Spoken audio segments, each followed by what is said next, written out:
experiencias, propuestas y reflexiones. Nuevamente nos encontramos en Clave Sinodal, las noticias del Sínodo en América Latina y el Caribe. La agenda del encuentro de participación sinodal de pueblos originarios avanza en un ambiente de fraternidad y escucha.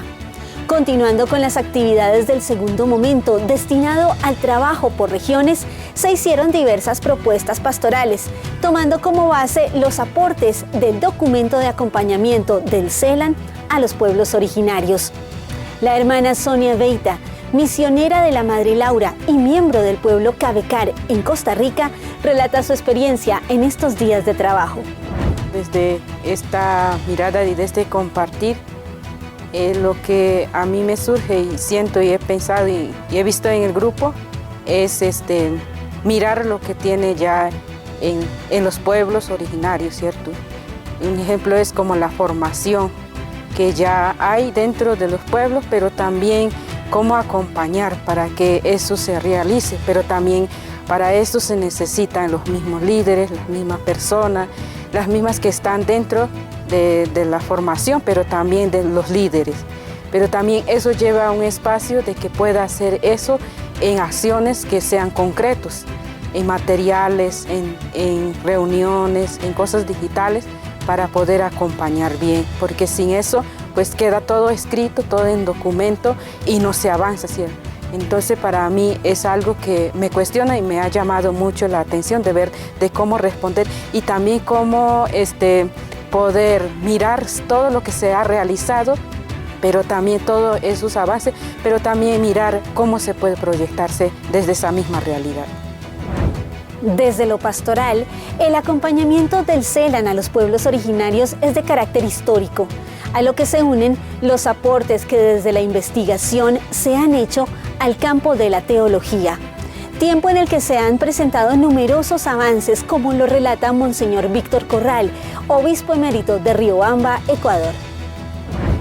Hay unos grandes avances que la Iglesia aquí en Latinoamérica ha hecho, y esto gracias a la ayuda, a la compañía, a la dirección que ha hecho el CELAN como Consejo Episcopal Latinoamericano.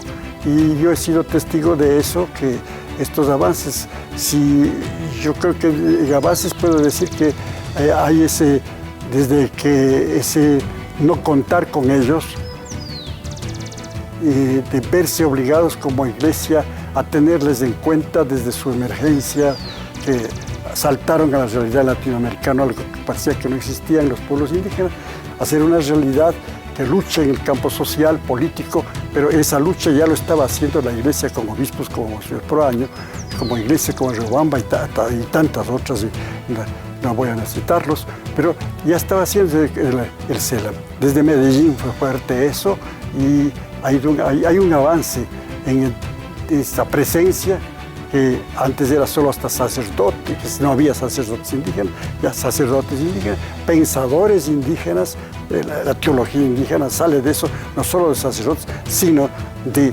catequistas, animadores, viejos catequistas, que tenían una reflexión de fe desde su realidad, y eso fuimos aprendiendo, y fue el CELAN recogiendo eso. Entonces hay unos avances tremendos. Y es interesante como reuniones como ahora en este encuentro que está haciendo para prepararse a hacerse presente en el camino sinodal que nos ha pedido Papa Francisco, como el CELAN hace reuniones como estas, ¿verdad? Que se ve con alegría. Yo admiro y aprecio y sigo aprendiendo, pese a mi larga edad, ya soy emérito, de que tenemos que seguir aprendiendo de los pueblos indígenas, y esa presencia nos habla mucho de indígenas, orígenes, catequistas, y hay diáconos, hay sacerdotes también ya que nos aportan, y religiosas que han trabajado, también son parte de las etnias, algunas. Entonces yo creo que esa presencia hay que valorar, de que no había antes. Entonces como diríamos, el sentir que el camino de iglesia se va haciendo también ya con los pueblos aborígenes, y van sintiéndose tenidos en cuenta, siendo parte de una iglesia que se preocupa, que está con ellos.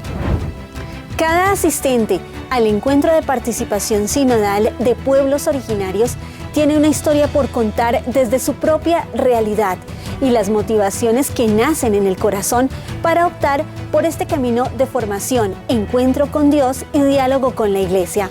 Una de esas historias es la de Flor Goretti Torres, del pueblo tucano, en Colombia.